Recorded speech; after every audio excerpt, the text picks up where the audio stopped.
ಒಂದು ವಿಚಿತ್ರವಾದ ವೃತ್ತಾಂತವನ್ನು ಕೇಳಿದಿರಾ? ರಾಜ್ಯ ಕೋಶಾದಿಗಳನ್ನು ಕಳೆದುಕೊಂಡು ಸೈನ್ಯ ಸಹಾಯವಿಲ್ಲದೆ ಅರಣ್ಯದಲ್ಲಿ ಅನಾಗರಿಕರಂತೆ ವಾಸ ಮಾಡಿಕೊಂಡಿದ್ದ ಆ ಪಾಂಡವರು ನಾಚಿಕೆ ಇಲ್ಲದೆ ಅರ್ಧ ರಾಜ್ಯವನ್ನು ಕೊಡುವಂತೆ ಕೇಳಲು ಕೃಷ್ಣನನ್ನು ಸಂಧಾನಕ್ಕೆ ಕಳಿಸುತ್ತಿರುವರಂತೆ. ಎಷ್ಟರ ಮಚ್ಚಿಗೆ ಹೆಚ್ಚಿಗೆ ನೋಡಿದಿರಾ ಆ ಪಾಂಡವರ ಅಟ್ಟಹಾಸ?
ಪಾಂಡವನಿಗೆ ಬರಬೇಕಾಗಿರುವ ಅರ್ಧ ರಾಜ್ಯವನ್ನು ಕೊಡದೆ ಹೋದರೆ ಯುದ್ಧವು ಸಿದ್ಧವಲ್ಲವೇ?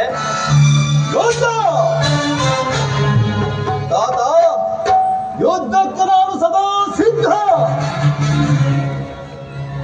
ನನ್ನ ಬಳಿ 11 ಲಕ್ಷ ಇಡೀ ಸೈನ್ಯವಿರುವುದು.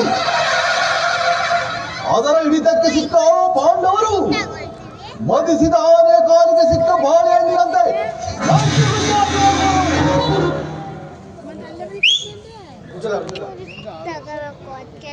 ದುರ್ಯೋಧನ, ಪುರುಷೋತ್ತಮರು ದಯಮಾಡಿಸುತ್ತಿರುವ ಪುರುಷೋತ್ತಮ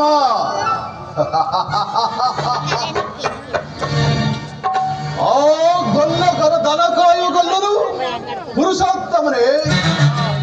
ರಾಜಾದಿರಾಜ ಪುರುಷ ಶ್ರೇಷ್ಠ ನಾನಿರುವಲ್ಲಿ ಆ ಕೃಷ್ಣನ ಪೂಜ್ಯನೇ ಪುರುಷೋತ್ತಮನೇ. ನೆಟ್ಟಗೆ ನನ್ನರ ಮನೆಗೆ ಬಾರದೆ ಆತನ ಹುಟ್ಟುಗುಣಕ್ಕನುಗುಣವಾಗಿ ಈ ವಿದುರನ ಮನೆಯನ್ನು ಆಶ್ರಯಿಸಿದನಂತೆ.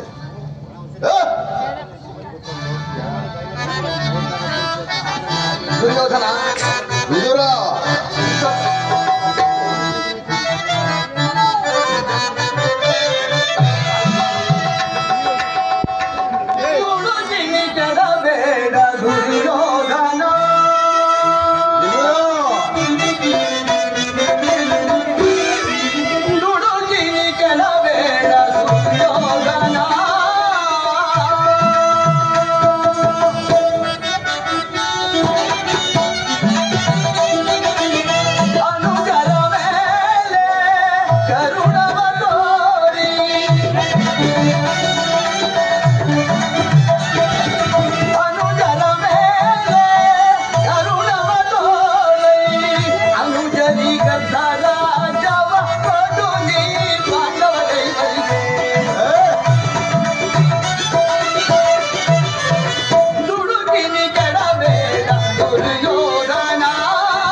ನ್ಯಾಯವಾಗಿ ಬರಬೇಕಾದ ಅರ್ಧ ರಾಜ್ಯವನ್ನು ಕೇಳಲು ಶ್ರೀಕೃಷ್ಣನು ರಾಜಭಾರಿಯಾಗಿ ಬರುತ್ತಿಲ್ಲದೆ ನಿನ್ನಲ್ಲಿ ಯಾಚನೆಗೆ ಬರುತ್ತಿಲ್ಲ. ವಿದುರ, ಪಾಂಡವರಿಗೆ ಅರ್ಧ ರಾಜ್ಯವನ್ನು ಕೊಡಬೇಕು, ಅದನ್ನು ನಾನು ನಿನ್ನಿಂದ ಕೇಳಿ ತಿಳಿದುಕೊಳ್ಳಬೇಕು.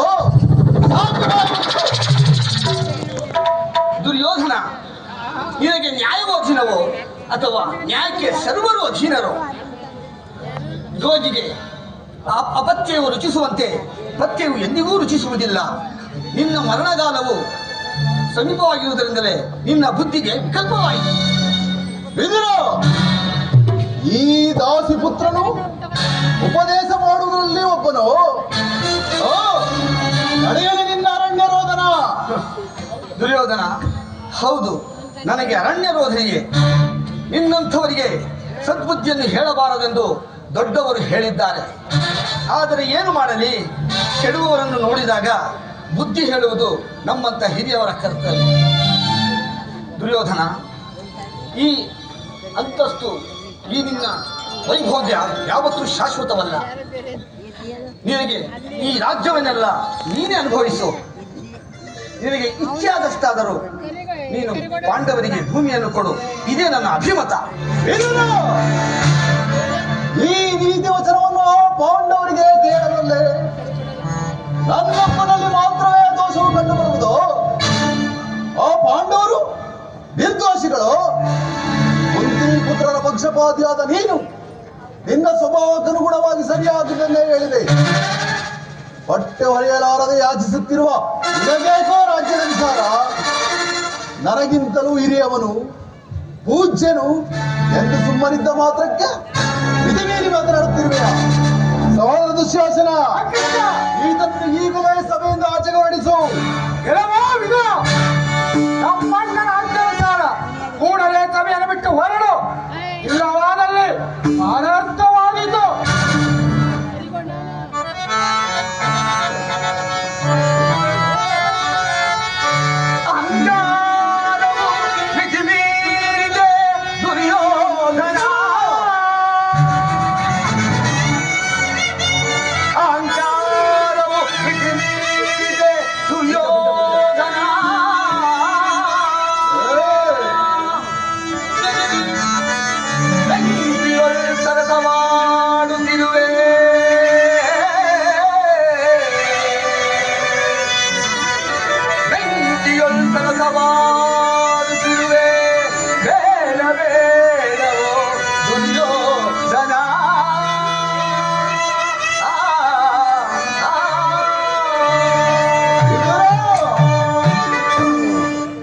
ದುರ್ಯೋಧನ, ನನ್ನನ್ನು ಸಭೆಯಿಂದ ಆಚೆಗೆ ತಳ್ಳಿಸುವಷ್ಟು ಗರ್ವ ಉಂಟಾಯಿತೆ.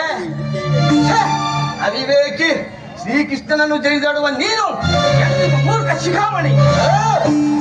ಕೇಳು ದುರ್ಯೋಧನ, ದ್ರೌಪದಿಯ ವಸ್ತ್ರಾಭರಣ ಕಾಲದಲ್ಲಿ ಭೀಮನು ಮಾಡಿದ ಪ್ರತಿಜ್ಞೆಯಂತೆ ನಿನ್ನ ತೊಡೆಯನ್ನು ಸೀಳಿ ನಿನ್ನನ್ನು ಕೊಲ್ಲುವ ಆ ಸಮಯದಲ್ಲಿ ನಿನ್ನನ್ನು ರಕ್ಷಿಸಬೇಕೆಂದ ಈ ಮಹಾಧನಸ್ಸನ್ನು ಈಗಲೇ ಮೃದು.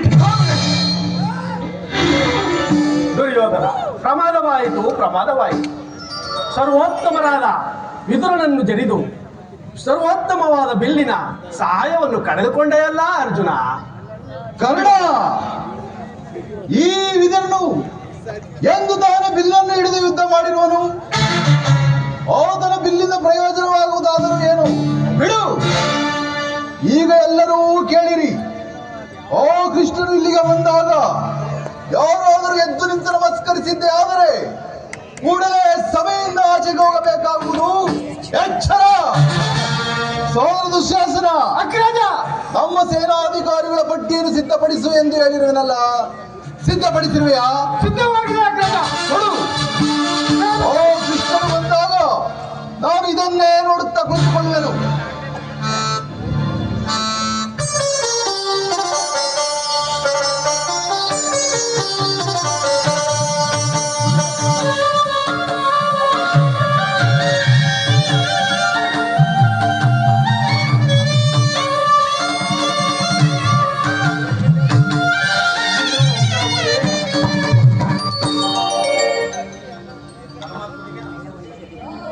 ನಿಮ್ಮೆಲ್ಲರಿಗೂ ಮಂಗಳವಾಗಲಿ.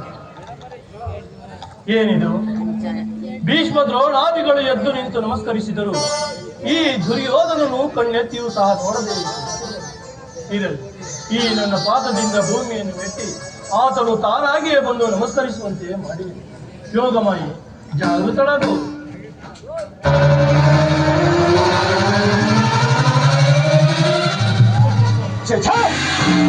ಎಂತಹ ಅಪಮಾನ! ಶ್ರೀಹೋದನ, ಚಕ್ರವರ್ತಿ ಸಾರ್ವಭೌಮನಾದ ನೀನು ದೂತನಾಗಿ ಬಂದಿರುವ ನನ್ನ ಕಾಲಿಗೆ ನಮಸ್ಕರಿಸುವುದೇ? ನಾನೇ ನಿನ್ನಲ್ಲಿಗೆ ಬರುತ್ತಿದ್ದೇನಲ್ಲ. ಕೃಷ್ಣ, ದೂತನಾಗಿ ಬಂದಿರುವ ನಿನ್ನಲ್ಲಿ ದೂತ ಲಕ್ಷಣಗಳು ಇವೆಯೋ ಇಲ್ಲವೋ ಎಂದು ಪರೀಕ್ಷಿಸಿದ ಮಾತ್ರಕ್ಕೆ ನಿನಗೆ ನಮಸ್ಕರಿಸಿ ನಮಗೆ ಹೆಮ್ಮೆಗೊಳ್ಳಬೇಡ. ಆಗೊಂದು ವೇಳೆ ನಮಸ್ಕರಿಸಿದ್ದೆ ಆದರೆ ಈ ಭೂದೇವಿಗೆಂದು ತಿಳಿ. ದೂತನಾಗಿ ಬಂದ ನಿನ್ನನ್ನು ಸತ್ಕರಿಸುವುದು ನಮ್ಮ ರಾಜಧರ್ಮ. ಕೃಷ್ಣ, ಈ ಪೀಠವನ್ನು ಅಲಂಕರಿಸು. ನಿನಗೆ ನರ್ತನವೆಂದರೆ ಬಲು ಇಷ್ಟ ಅಲ್ಲವೇ? ಇರಬಹುದೇನು? ಇದ್ದೇ ಇದೆ. ಸಹೋದರ ದುಶ್ಯಾಸನ, ನಮ್ಮ ರಾಜನರ್ತಕಿಯನ್ನು ಬರಮಾಡು. ಯಾರಲ್ಲಿ ರಾಜಸಭೆಗೆ ನರ್ತಕಿಯನ್ನು ಬರಮಾಡಿ.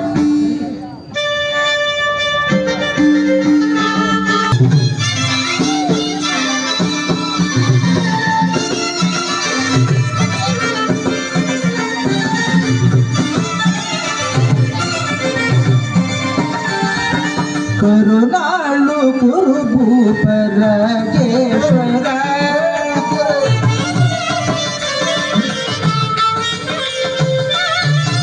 ಕರುಣಾಳು ಕುರುಭೂಪರಾಜೇಶ್ವರ, ಕುರುವಂಶದಾತಿರ ಮಗುಟೇಶ್ವರಾಧೀರ,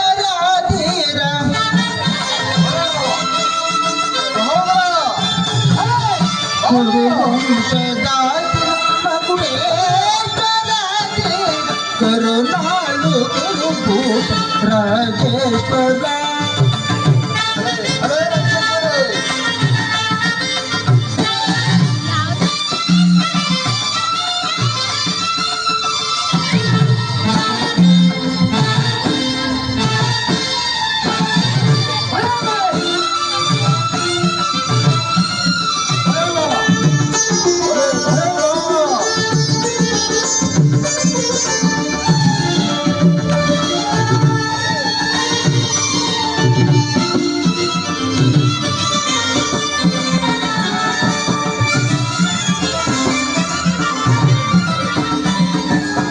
ತ್ರಿಭು ಭಯಂಕರ ರೂಪ ಮನೋಹರ,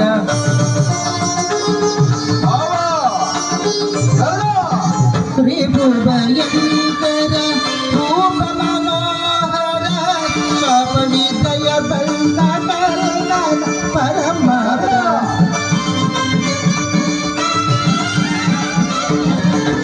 ಶಾಪವಿದಯ ಬಲ್ಲ ಕರ್ಣ ಪರಮರ, ಸೋದರ ಮಾವನ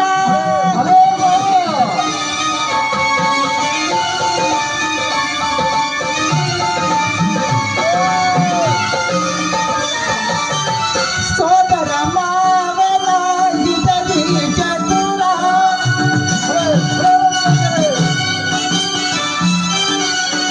ಸೋದರ ಮಾವನ ಜಿತದಿ ಚತುರ, ಗಾಂಧಾರಿ ದೇವಿಯ ಪ್ರೀತಿಯ ಭುವನ,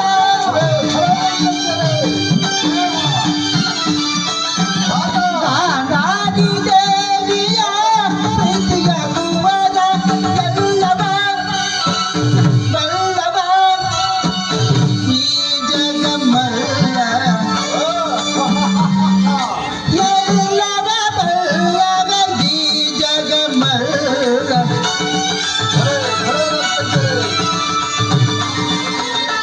ಎಲ್ಲವ ಬಲ್ಲವ ಈ ಜಗಮಲ್ಲ,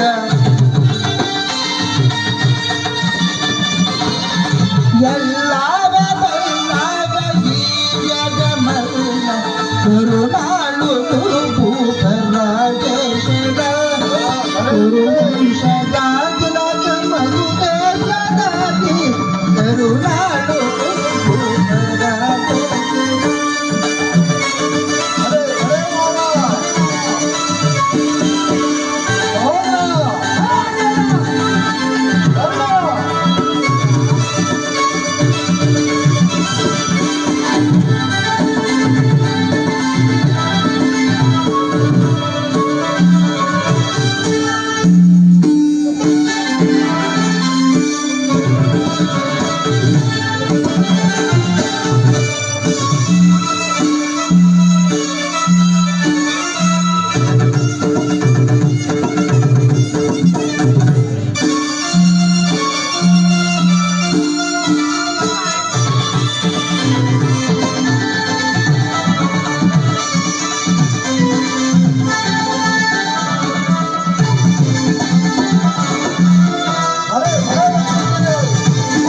ಕೃಷ್ಣ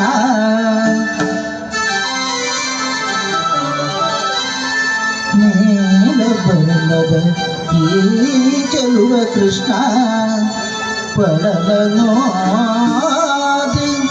ಜಗದ ಜನರ ಮರುಳುಗಳಿಪ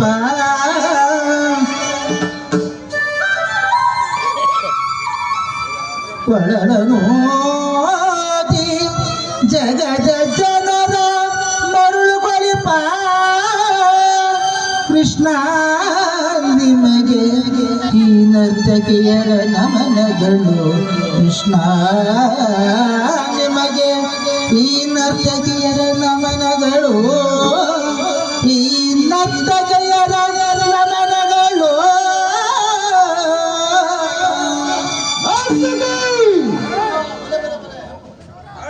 ಹೇಳಿ ಮತ್ತೊಮ್ಮೆ ಭೀಮನಿಗಿವನು ಗದುವೈರಿ ಹಸ್ತಿನಾಪುರ ಗಜಧಾರಿ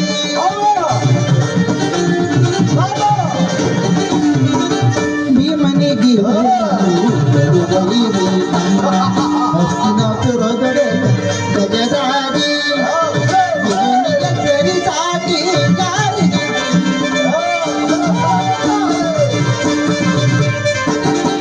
ಇವನಿಗೆ ಸರಿ ಸಾಟಿ ಬಲದಲ್ಲಿ ಬಲದಲ್ಲಿ ಸರಿ ಸಾಟಿ ಕರುನಾಡು ಕುರುಭೂಪರಾಜೇಶ್ವರ ಕುರುವಂಶದಾತಿ ಮಗುಟೇಶದಾತಿ ಕರುನಾಡು ಕುರುಭೂಪರಾಜೇಶ್ವರ ರಾಜೇಶ್ವರ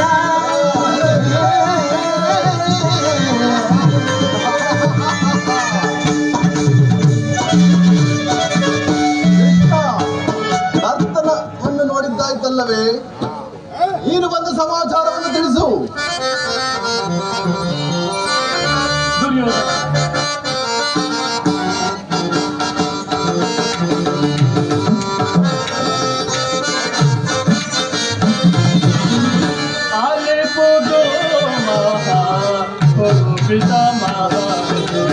ನಂದ ಗೋವಿಂದನ ಅಭಿವಂದನೆಯ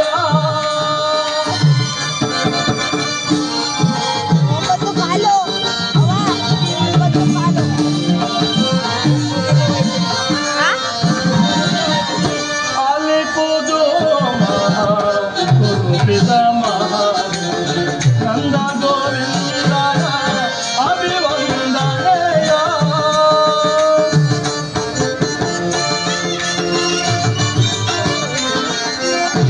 ಪಾಂಡುಸುತರು ಎಲ್ಲ ನೇಮದಿ ಕಳುವರು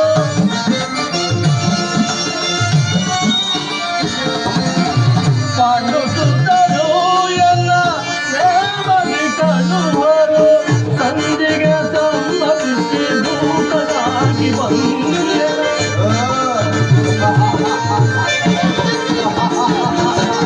ಸಂಧಿಗೆ ಸಮ್ಮತಿಸಿ ದೂತನಾಗಿ ಬಂದರು ಆಲಿಪುದು ಮಹಾಪುರುಷಿತ ಮಹಾ ನಂದ ಗೋವಿಂದನ ಅಭಿವಂದನೆಯ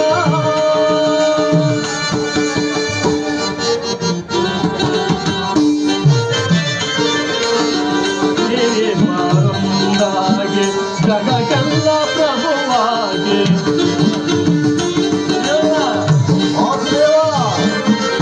ಮೇರೆ ಕಾರುಂದಾಗಿ ಜಗಕ್ಕೆಲ್ಲ ಪ್ರಭುವಾಗಿ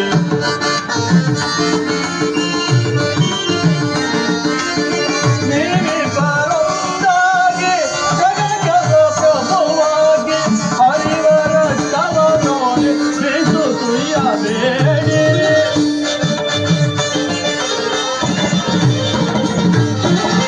ಹರಿವರ ತವನೋಡಿ ಬಿಸು ತುಯ್ಯಬೇಡಿ ಆಲಿಪುದು ಮಹಾಪುರುಷಿತ ಮಹಾ ನಂದ ಗೋವಿಂದನ ಅಭಿವಂದನೆಯ ಅಭಿವಂದನೆಯ ಅಭಿವಂದನೆಯ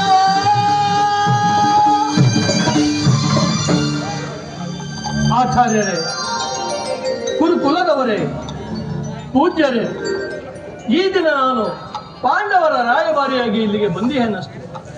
ಅವರು ಕಳುಹಿಸಿರುವ ಸಂದೇಶವನ್ನು ನಿಮ್ಮ ಮುಂದಿಡುವುದಷ್ಟೇ ನನ್ನ ಅಭಿಮತ.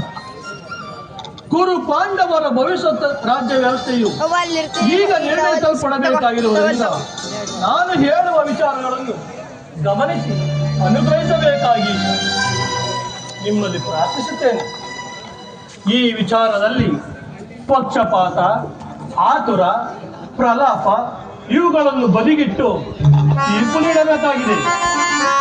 ಹೀಗೆ ಮಾಡದೆ ಹೋದರೆ ಮುಂದೆ ಆಗುವ ಅನರ್ಥಗಳಿಗೆಲ್ಲ ಇವುಗಳೇ ಕಾರಣರಾಗಿವೆ. ಈ ಪವಿತ್ರವಾದ ಭಾರತ ಭೂಮಿಯನ್ನು ಅಮೃತ ಧಾರೆಯಿಂದ ಅಭಿಷೇಕ ಮಾಡುವಿರು, ಕುರುಕ್ಷೇತ್ರದ ಅಥವಾ ಕುರುಕ್ಷೇತ್ರದ ರಕ್ತ ಪ್ರಳಯದಿಂದ ತೊಯಿಸುವಿರು, ನೀವೇ ನಿರ್ಣಯಿಸಿ. ಈಗ ಮುಖ್ಯ ವಿಚಾರಕ್ಕೆ ಬರುತ್ತೀರಿ. ಧರ್ಮನಿಷ್ಠರು, ನ್ಯಾಯನಿಷ್ಠರು ಆದ ಪಾಂಡವರು ವನವಾಸ ಅಜ್ಞಾತವಾಸಗಳನ್ನು ಮುಗಿಸಿಕೊಂಡು ಹಸ್ತಿನಾವತಿಗೆ ಹಿಂದಿರುಗಿದರು. ನೀವು ಬಾಲ್ಯದಿಂದಲೂ ಮಾಡಿದ ಅಪಮಾನಗಳೆಲ್ಲವನ್ನು ಸಹಿಸಿ ಸಂಧಿಗೆ ಸಮ್ಮತಿಸಿದ್ದಾರೆ. ವಿಷಭೋಜನ, ಲಾಕ್ಷಗೃಹ ದಹನ, ಕಪಟ ದ್ಯೂತ, ಎಲ್ಲಕ್ಕಿಂತಲೂ ಮಿಗಿಲಾಗಿ ದ್ರೌಪದಿಗಾದ ಅಪಮಾನ ಭಂಗ ಇವುಗಳೆಲ್ಲವನ್ನು ಮರೆತು ಸಂಧಿಗೆ ಸಮ್ಮತಿಸಿದ್ದಾರೆ. ಅವರಿಗೆ ಬರಬೇಕಾದ ರಾಜ್ಯವನ್ನು ಕೊಟ್ಟು ಅವರನ್ನು ಆಧರಿಸಿ ಎಂದು ತಮ್ಮಲ್ಲಿ ಬೇಡುತ್ತೇನೆ ದುರ್ಯೋಧನ.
ಪುತ್ರರೇ, ಶ್ರೀಕೃಷ್ಣ ಪರಮಾತ್ಮನು ತಮ್ಮ ಮುಂದೆ ನಿರೂಪಿಸಿದ ರಾಜನೀತಿಯನ್ನು ತಾವೆಲ್ಲ ಕೇಳಿದಿರಲ್ಲವೇ?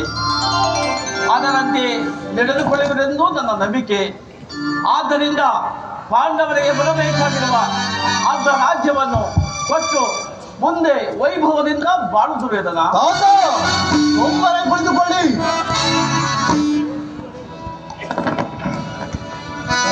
ವೇದಕ್ಕೆ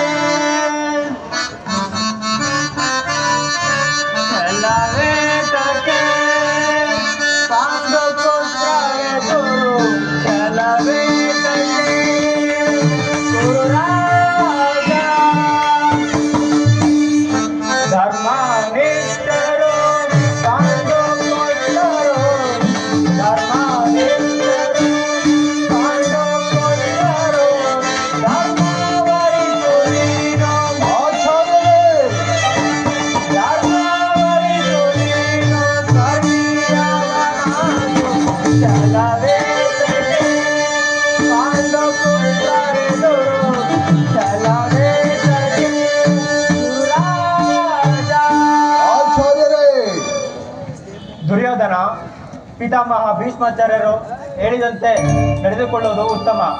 ಪಾಂಡವರಿಗೆ ಬರಬೇಕಾದ ಅರ್ಧ ರಾಜ್ಯವನ್ನು ಕೊಟ್ಟು ಅವರನ್ನು ಆಧರಿಸು. ಆಚಾರ್ಯರೇ, ಸೋಮವಾರಗೊಳಿಸಿಕೊಳ್ಳಿ. ದುರ್ಯೋಧನ, ಇಂದ್ರಪ್ರಸ್ಥಪುರದಲ್ಲಿ 5 ಗ್ರಾಮಗಳನ್ನಾದರೂ ಕೊಡು. ಕೃಷ್ಣ, 5 ಗ್ರಾಮಗಳೇಕೆ? ಪಾಂಡವರು ಹಿಂದೆ ಭಿಕ್ಷಾಟನೆ ಮಾಡುತ್ತಿದ್ದ 50 ಗ್ರಾಮಗಳೇ ಸಿದ್ಧವಾಗಿರುವು. ಅಲ್ಲಿಗೆ ಹೋಗಿ ಭಿಕ್ಷೆಯನ್ನು ಬೇಡವಿ. ಭಿಕ್ಷಾ ಪಾತ್ರೆಯನ್ನು ನಾನೇ ಮಾಡಿಸುವೆನು. ಕೃಷ್ಣ, ಈ ನಿನ್ನ ಮರಳು ಮಾತುಗಳಿಗೆ ಒಡಂಬಡುವ ಬುದ್ಧಿಹೀನನು ನಾನಲ್ಲ. ಮಹಾನುಭಾವನಾದ ನೀನು ಮನಸ್ಸಿನಲ್ಲಿ ಯುದ್ಧವನ್ನು ಸಂಕಲ್ಪಿಸಿಕೊಂಡು ಬಹಿರಂಗದಲ್ಲಿ ಸಂಧಿಯ ಮಾತುಗಳನ್ನಾಡುತ್ತಿರುವ ನಿನ್ನಂತರಂಗವನ್ನರಿಯದ ಅವಿವೇಕಿ ಎಂದು ಭಾವಿಸಿದೆಯಾ? ಈ ಶರದಂಕಮಲ್ಲ ಪರಮೇಶ್ವರನನ್ನು. ಇದು ಶುದ್ಧ ಕ್ಷತ್ರಿಯನ ರಕ್ತ, ಸ್ವಾಭಿಮಾನ ಶೂನ್ಯತೆಯ ಕೊಳಕು ನೀರಲ್ಲ ಕೃಷ್ಣ, ಕೊಳಕು ನೀರಲ್ಲ. ದುರ್ಯೋಧನ, ಇಷ್ಟೊಂದು ಅಪಮಾನವೇ? ಇದು ನಿನ್ನ ದುರಾಗ್ರಹದ, ದುರಂಕಾರದ, ದುಸ್ಸಹವಾಸದ, ದುರಶಯದ, ದುರಾಭಿಮಾನ. ಆಲೋಚಿಸಿ ನೋಡು ದುರ್ಯೋಧನ. ಏನಂದೆ?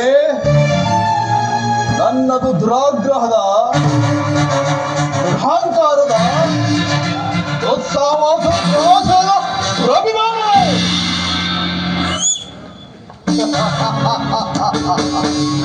ಹಾಗಲ್ಲ ಕೇಳು ಕೃಷ್ಣ, ಹಾಗಲ್ಲ ಕೇಳು.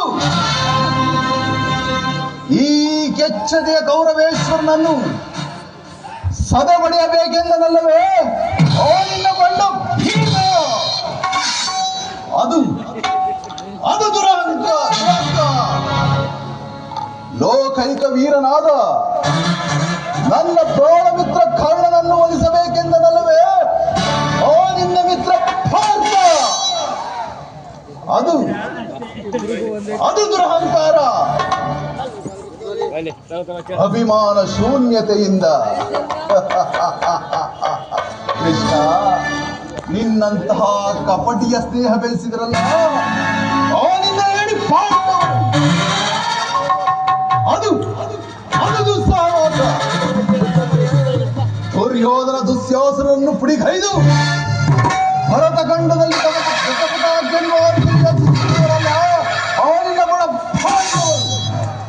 ಅದು ಅದು ದುರಾಶಯ. ನಾವೇ ಸಮರ್ಥರು, ಜಯಶೀಲರು ಎಂದು ಕಂಡ ಕೊಚ್ಚಿಕೊಳ್ಳುತ್ತಿರುವರಲ್ಲ ಅವನಿಂದ ಪಾಂಡವರು. ಅದು ಅದು ದುರಭಿಮಾನ. ಹೆಚ್ಚೇನು ಕೃಷ್ಣ, ನೀವ್ಯಾರೇ ಏನು ಹೇಳಿದರೂ ಸರಿ, ಈ ದುರ್ಯೋಧನ ನಿರ್ಧಾರ ಚಲಿಸ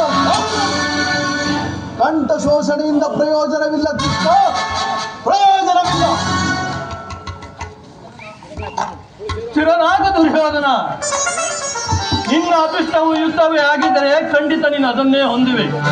ಆದರೆ ಇದು ನಿನ್ನ ಯುದ್ಧವಲ್ಲ, ಭಯಂಕರವಾದ ಆತ್ಮಹತ್ಯೆ, ಪಾಪಾಶಯ, ಗುರುಕುಲ ಕಳಂಕ ಸ್ವರೂಪನೇ ಕೇಳು. ನಿನ್ನ ಅಪರಾಧಗಳು ಅಗಣ್ಯ. ರಾಜಸೂಯ ಯಾಗದಲ್ಲಿ ಪಾಂಡವರ ಸಂಪತ್ತನ್ನು ನೋಡಿ ಕರುಬಿದವನಲ್ಲವೇ ನೀನು? ಈ ಕುತಂತ್ರಿ ಶಕುನಿಯ ಸಲಹೆಯಂತೆ ಧರ್ಮರಾಜನನ್ನು ಕಪಟ ಜೂತಕ್ಕೆ ಎಳೆತಂದುದನ್ನು ನೀನು ಮರೆತೆಯ? ಸಹೋದರನ ಪತ್ನಿಯನ್ನು ರಾಜ್ಯಸಭೆಗೆ ಎಳೆತಂದು ನೀನು ಮಾಡಿದ ಅವ್ಯಾಚ ಅಪಮಾನಗಳು ಅನಂತ ಕಾಲದ ಪ್ರಳಯ ಧೂಮಕೇತುವಿನಂತೆ ನಿನ್ನ ನೀಚ ಸ್ಫೂರ್ತಿಯನ್ನು ಹಿಂಬಾಲಿಸುವುದೆಂಬುದನ್ನು ಮರೆಯಬೇಡ. ಏಕಚಕ್ರ ನಗರದಲ್ಲಾದ ಕುಂತಿಗಾದ ಅಪಮಾನ, ವಿಷಪ್ರಾಶನ, ಸರ್ಪಬಂಧನ ಇವೆಲ್ಲವನ್ನು ಮರೆತೆಯ ದುರ್ಯೋಧನ?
ಬಂಟರ ಗುಂಡಿಗೆ ಸೀಳಿ ಕೊಂಡನೇರಿಸಿದ ಮೋಳೆ ಬಂಟರ ಗುಂಡಿಗೆ ಸೀಳಿ ಕೊಂಡನೇರಿಸಿದ ಮೋಳೆ ಮಲೆಯಾಳು ಕೀರ್ತಿಯ ಸಾಧಿಸಿ ನೆರವೆ ಮಲೆಯಾಳು ಕೀರ್ತಿಯ ಸಾಧಿಸಿ ನೆರವೆ ಪಾದ ಕಡಿದ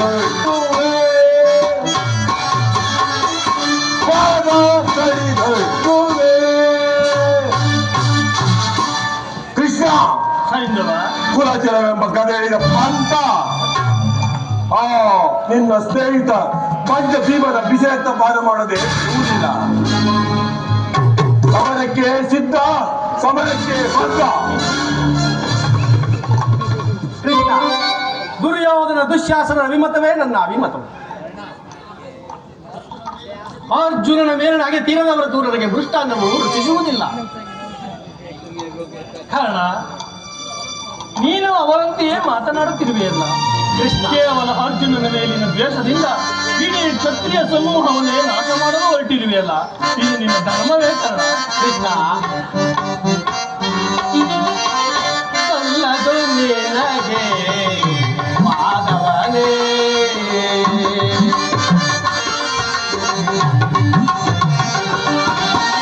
ಸಲ್ಲದು ನಿನಗೆ ಮಾಧವನೇ, ಎಲ್ಲ ವಿಷಯವ ಬಲ್ಲವನೇ.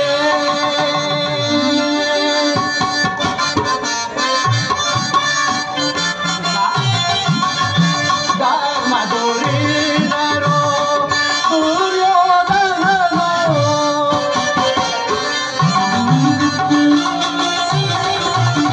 ಧರ್ಮ ದೂರಿದರು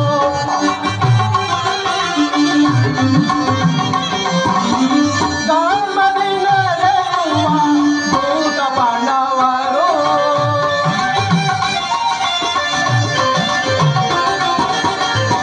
ಧರ್ಮದಿಂದ ನಡೆಯುವ ಭೂತ ಪಾಂಡವರು, ನನ್ನನ್ನು ನಿನಗೆ ಮಾಧವನೇ, ಎಲ್ಲ ವಿಷಯವ ಬಲ್ಲವನೇ. ಈ ವೃದ್ಧರಿಗೆ ರುಚಿಸುವುದಲ್ಲದೆ ನಮ್ಮಂತ ಕ್ಷತ್ರಿಯ ವೀರರಿಗಿಲ್ಲ. ಆ ಅರ್ಜುನನ ಮೇಲಿನ ಪ್ರೀತಿಯಿಂದ ಅರ್ಧ ರಾಜ್ಯವನ್ನು ಬೇಡಲು ಬಂದೆಯಲ್ಲವೇ. ಅದರ ಕಂಠವು ಬಿಗಿದಂತಾಯಿತು ನಿನ್ನ ಧರ್ಮದ ನುಡಿಗಳಿಂದ.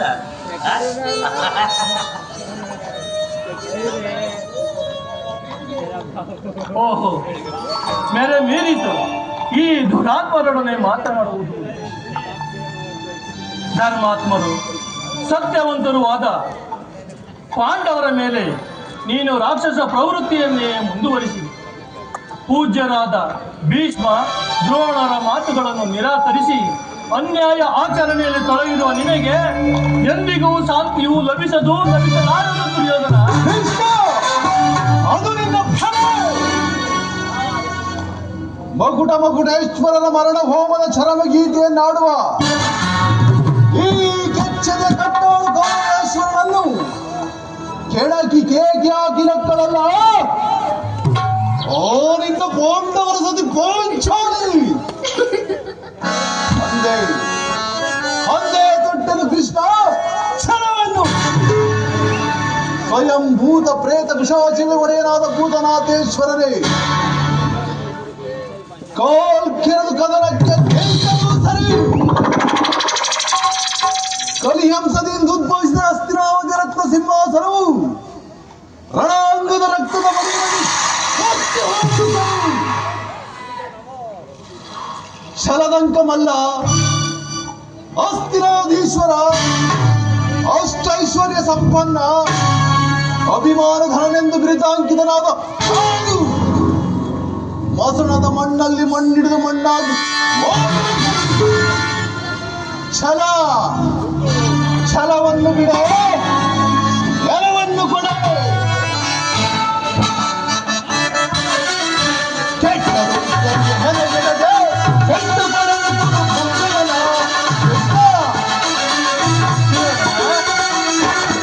ಕೆಟ್ಟದು ಕಲ್ಲಿ ಹೆದೆಗೆಡದೆ ಕೆಟ್ಟು ಪಡೆದು ಹೊಟ್ಟ ಹೋಗದಿಂದ ಹೆಚ್ಚಿನ ಕುಲವೋ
ಅಲ್ಲವೇ ಮಾಧವ? ಹಾಗಾದರೆ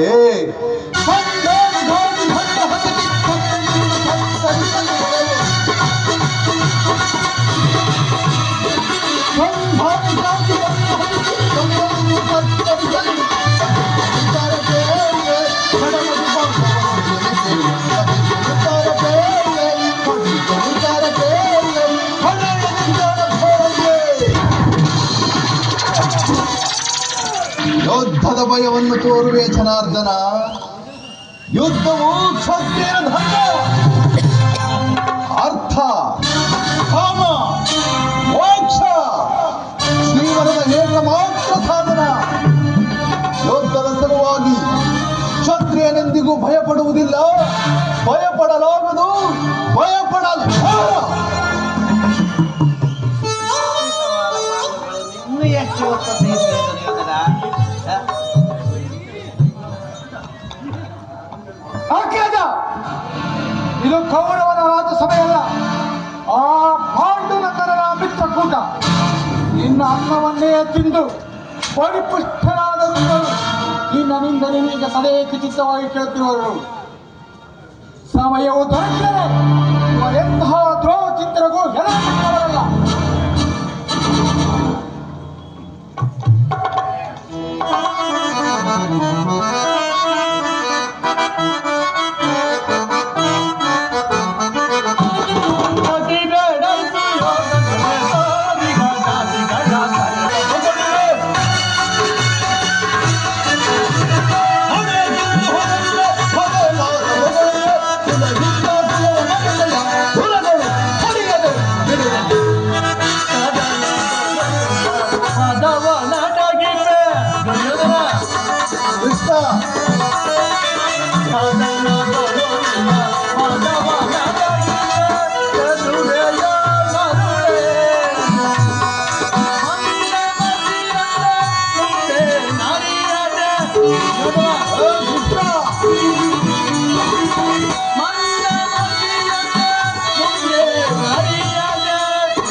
ಕಡೆಗೂ ನನ್ನ ಮಾತನ್ನು ತಿರಸ್ಕರಿಸಿದೆಯಾ ಕುರುಕುಲ ಕಾಳಂತ ಸ್ವರೂಪ?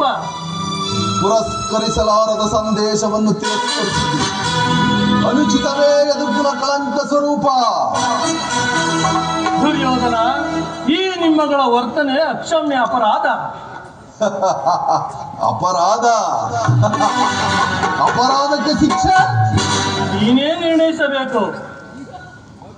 ದೂತನಾಗಿ ಬಂದ ನಿನ್ನನ್ನು ಉಚಿತವಾಗಿ ಕಳಿಸಿಕೊಡಬೇಕೆಂದು ನನ್ನ ಶಕುನಿ ಮಾವನವರು ನನಗಾಗಲೇ ಉತ್ತಮ ಸಲಹೆಯನ್ನೇ ಇಟ್ಟಿದ್ದಾರೆ. ಅವರ ದುಶ್ಯಾಸನ ಬಂಧಿಸಿ ಕೃಷ್ಣನನ್ನು. ಬಂಧಿಸಿ? ಯಾರನ್ನು ಬಂಧಿಸುವುದು? ನಿನ್ನ ಅಂಗಾಂಗವನ್ನು ಈ ಪಾಶದಿಂದ ಬಂಧಿಸುವೆವು. ಬಟ್ಟೆಯಿಂದ ಬೆಂಕಿಯನ್ನು, ಬೀಸಣಿಗೆಯಿಂದ ಗಾಳಿಯನ್ನು, ಮರಳಿನಿಂದ ಸಾಗರವನ್ನು ಪ್ರತಿಬಂಧಿಸಲು ಹವಣಿಸುವಿರ ಮಂದಮತಿಗಳು. ಖಂಡಿತ ನಿಮ್ಮಿಂದ ಸಾಧ್ಯವಿಲ್ಲ. ಈಗ ಬಂಧಿಸಿ ನೋಡೋಣ.